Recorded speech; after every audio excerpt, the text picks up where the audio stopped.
Hey, what's up guys? Tyler here with Secure Team. Now, many of you may not know this, but just last year, on August 25th of 2016, the National Park Service turned 100 years old, celebrating a century's worth of breathtaking views, towering forests, and picturesque landscapes. And even further, for those of you who haven't heard about this, there is a much darker side to these national forests.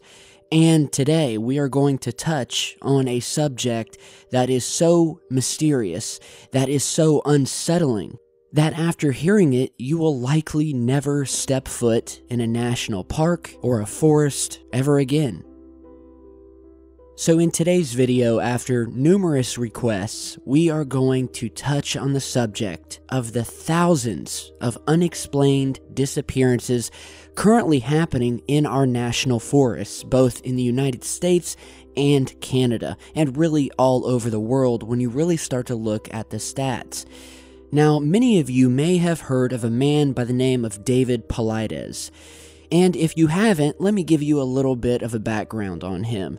He was a former law enforcement officer with over 2 decades of law enforcement experience. And in 2009, while doing research in a national park, he struck up a conversation with one of the park rangers there, who began to tell him a fascinating and disconcerting tale about the thousands of people who have gone missing in these national forests. Normal everyday people from every background, race, or age who will walk into the forest one day and moments later be never seen again.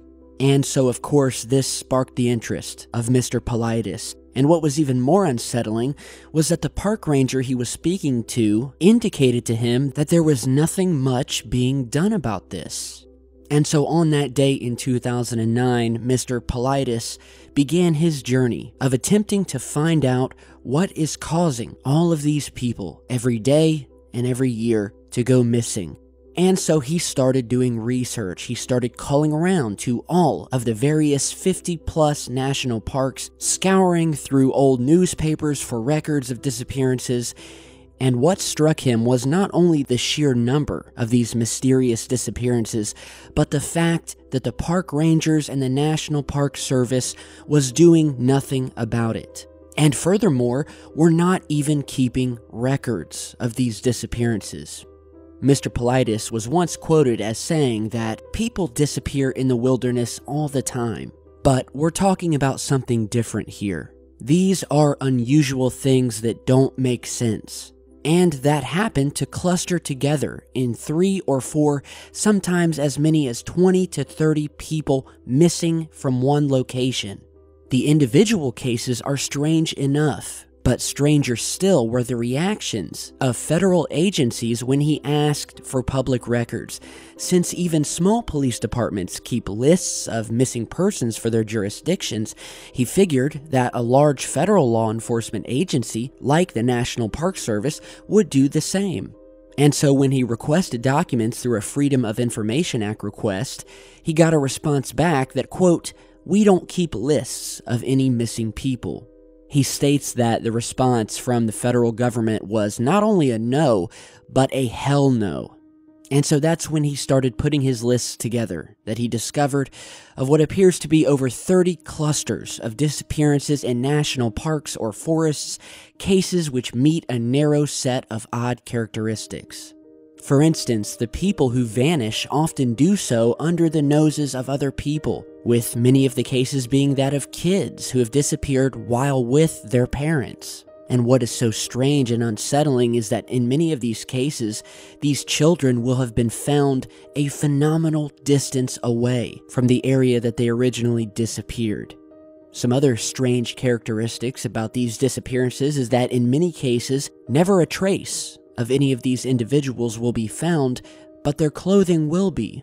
In one case, a park ranger described that if you were standing straight up and you melted directly into your pants, that is what it looked like, where these clothes will be found lying neatly on the ground in a pile that would signify that the person vanished right out of them.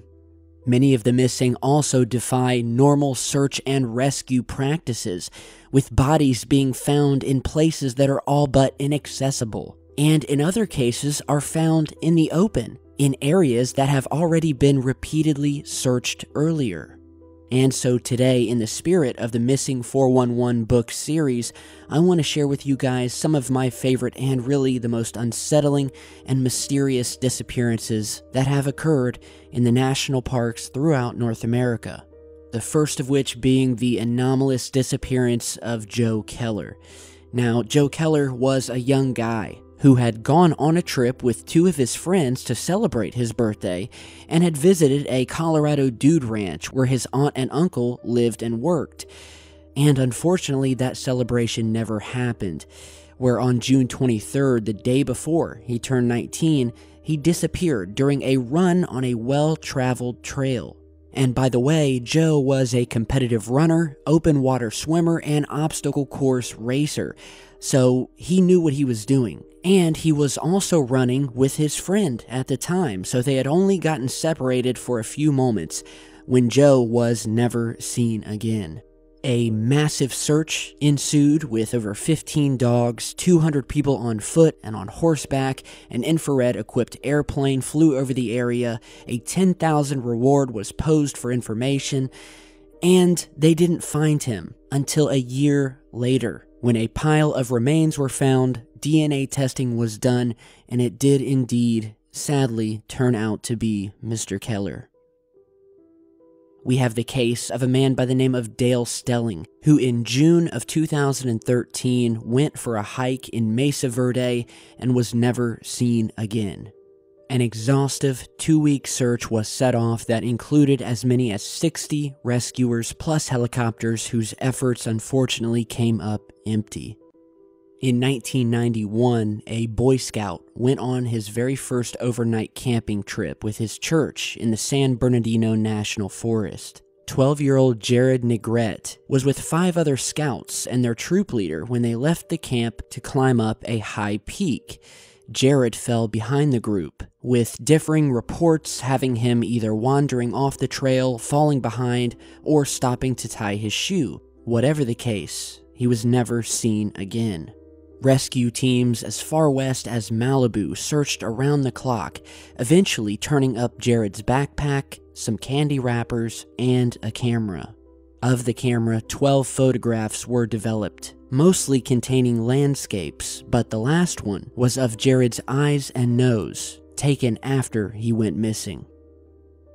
Finally, we talk about the case of 8-year-old Douglas Legg, who was setting out on a family hike wearing shorts, a t-shirt, and tennis shoes when his uncle got concerned that he had come across poison ivy and sent him back a short ways to their cabin to change. The boy was never seen again.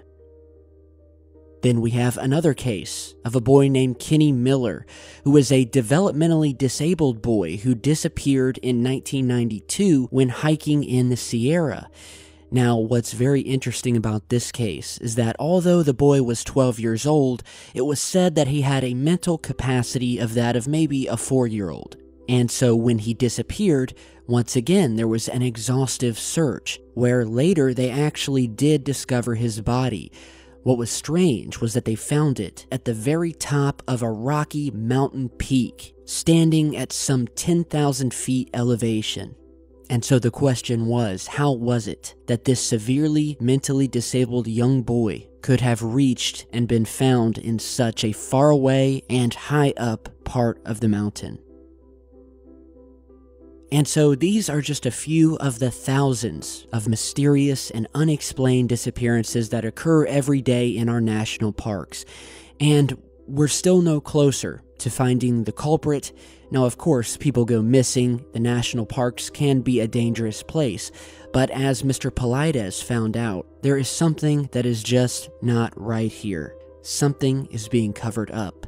From the circumstances surrounding these disappearances to the eerie silence of the park rangers and the very National Park Service that employs them.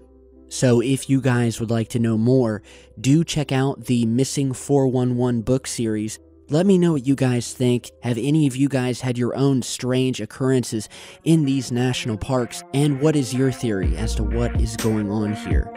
Let me know down in the comments below. Share this video, subscribe on your way out, I really appreciate it, and stay tuned because I've got a lot more coming and I will see you all back in just a bit. Stay safe, guys.